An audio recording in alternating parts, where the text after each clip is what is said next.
It starts with the why and the what, not the how.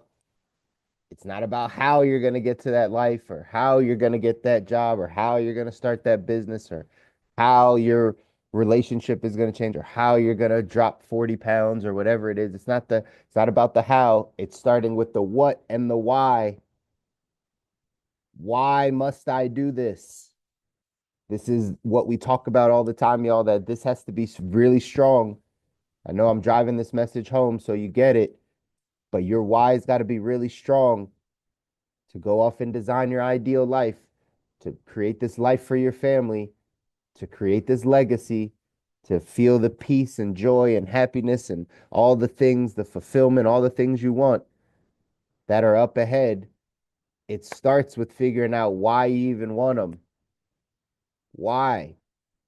And what is it? How clear are you on this stuff? And then once we have that, we can figure out the how.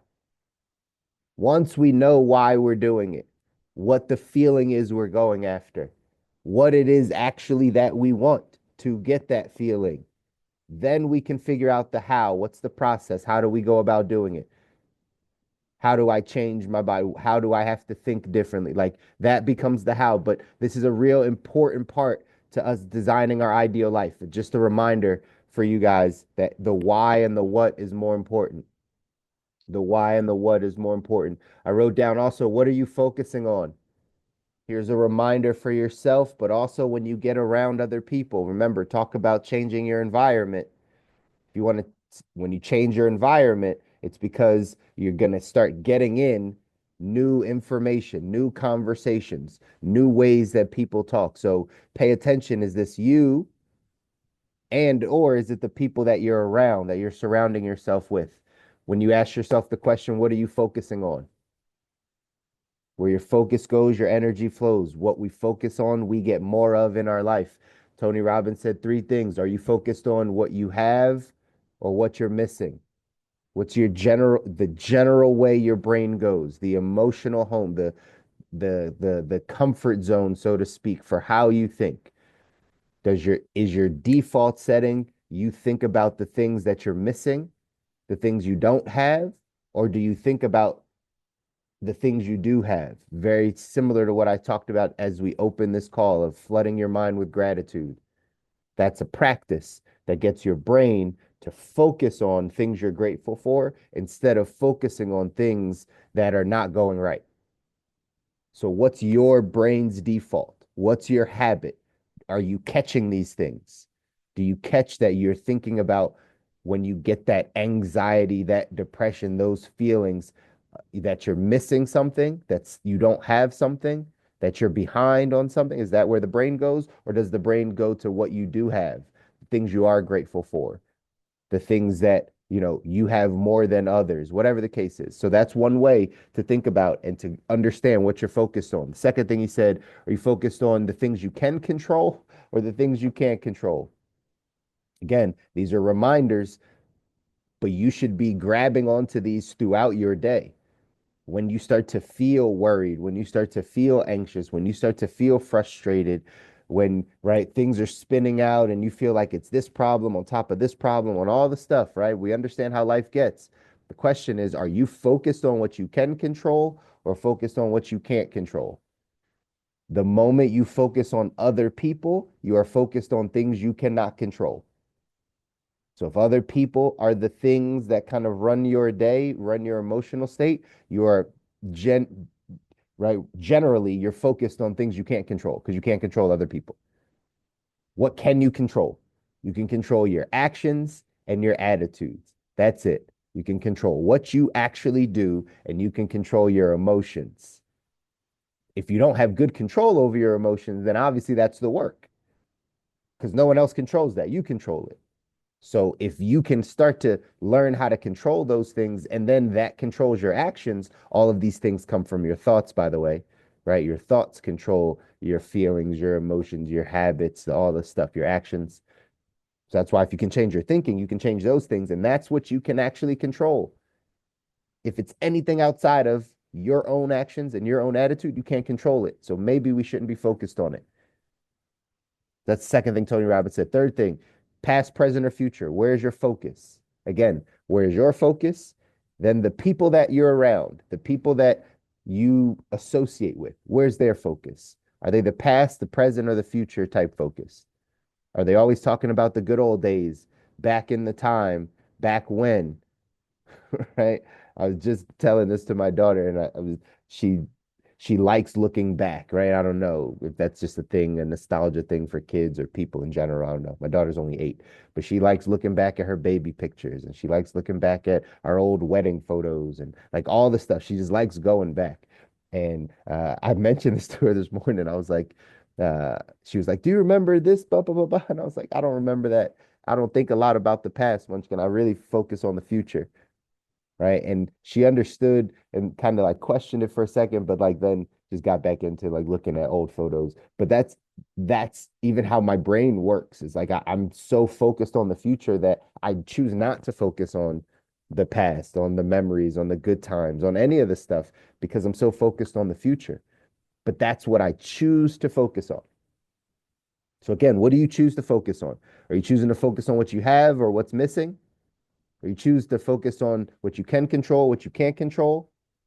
Are you choosing to focus on the past, the present, or the future? Where is your focus going? Because that's going to help you get to the life that you want or take you completely away from it. These are the small things. Remember, life, it's not long measurements. It's just small millimeters, small inches here and there that you got to tweak. Your must versus your shoulds. Remember, reasons come first, is what Tony Robbins just told you. Your musts versus your shoulds. We don't get our shoulds. So if you hear yourself saying, I should go to the gym, I should work, I should eat well. We don't get those. I should budget my money. I know I should do this. We don't get our shoulds. We get what we must do. Like, I must be healthy so that I can walk my daughter down the aisle. Like, I must be healthy. A lot different of what's coming out. So what must you do? What are the non-negotiables? What are the things that like you must have in your life? What are the things that your children must have, that your family must have, right? Like those are the must, those are the non-negotiables. Those become your reasons. And lastly, I put down here, we got to change our identity. You'll never out earn your identity. You've heard me say that before, but in general, you got to change your identity. You got to change who you believe you are. Tony Robbins said something great. He said, if you expand your identity, you expand your life. If you expand your identity, you expand your life. If you shrink your identity, you shrink your life. So what does it mean to expand our identity? How can we expand who we believe we are? Well, it's by one, taking in new information and believing higher, believing more of yourself, removing limiting beliefs, knowing what you're capable of, having belief that you're capable of more than what you're experiencing right now. If you expand your identity, you're more than just a husband, you're more than just a mother, you're more than just a nurse, you're more than just a teacher. Like you're more than just the thing that you are. You're expanding your identity. You believe you're more than what you see. When you expand your identity, you can expand your life because all the other things flow from that. They flow from how you think. That's the thesis, y'all. If you change your thinking, you change your life. But that's the key. So, how are you changing your identity? How are you expanding your identity? How much are you recognizing patterns that are allowing you to change who you are and where you are? These are the questions. In our text, 177 Mental Toughness Secrets of the World Class, it says champions are masters. Just so you know, they're masters of mental organization. How mentally organized are you? Because that's what a lot of this stuff is. It's getting clear on what we want, getting clear on where we're going, getting clear and focused on the reasons why we're doing something, and then shifting our habits, our actions, our behaviors to go after it. And again, I keep bringing this back to this point, but it's all the areas, y'all. I don't know specifically what area you are trying to grow the most in, but however, whichever area it is, there's only certain things that are important in our lives. There's only certain things, right? Some people call these the 5 F's. It's faith, family, finance, fitness, and fun, right? There's only certain things that are like actually important to moving the needle of our life, our happiness and fulfillment and those things. And it probably surrounds one of or multiple of those five areas. Your faith life, how connected you are to your God, how much you feel, right, that there is a higher being or something that, controls or that you can look to as a source. Your faith life is important. Your family life, that's just relationships in general. Could be your family, your immediate family, your husband, your wife, your children, your parents. Could be those things, but just your relationships in general, your family. Those are the things that are important. Your finances, your money. Yes, we live in a capitalistic society. Yes, if you have money, you have more options. Money is just a tool. Remember that, y'all. Money is just a tool. It brings you options. Less money, less options. More money, more options. That's all that is. So if you would like more options of how your family gets health care or where you live or what you drive or how often you get to see your family or what you get to experience, if you would like more options in that, then you focus on your finances. That's all that that is. Your fitness, that's your health life. Your health life. These are things that are important. Health is wealth, right? You can't expect to have a lot of money and great relationships and you're supremely unhealthy because you won't see them. They won't last long. So you got to pay attention to your fitness side. And then the fun side, the pouring into you side, the what do you do just to release, to be, to, right, experience life. Remember, I told you guys a therapist a long time ago would tell me, Chris, just go play basketball. If that's the one thing that excites you, that makes you happy. You got to go do that one thing. So, do we base our lives around having those areas for ourselves?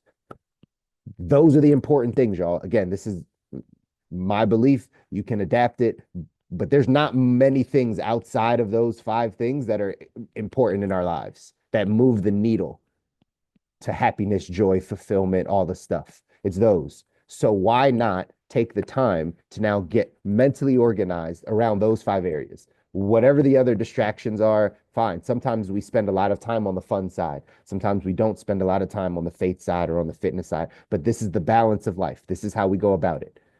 But you got to get so mentally organized. You got to get clear on those areas and figure out exactly what you want to make happen. And then we can wake up and start doing these things.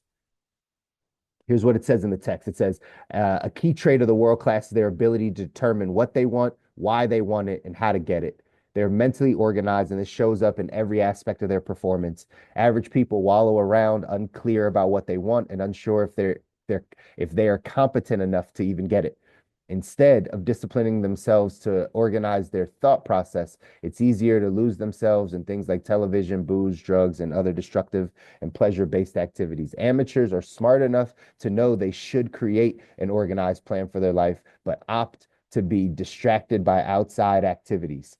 Real thinking, may be the hardest work of all. The world class invests a substantial amount of time planning, creating, and revising their strategy to manifest their ultimate vision. While average people spend more time organizing and planning their yearly vacation, the great ones are structuring and restructuring their lives daily. Professional performers know their mind is a moving river making new inroads every day and therefore requires never-ending revision of their ultimate goals and dreams. No matter what stage of the game they're in, the great ones are conscious of the value of ongoing mental organization and clarity of purpose.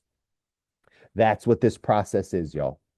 The figuring out the what and the why first before you figure out the how. The figuring out your reasons, why. The paying attention to what you're focused on. Are you thinking about what you're thinking about? Are you thinking about where your mind is flowing, what your natural thoughts are? Are you thinking about the past, the present, the future, things you can control, can't control, things you have, things you don't have?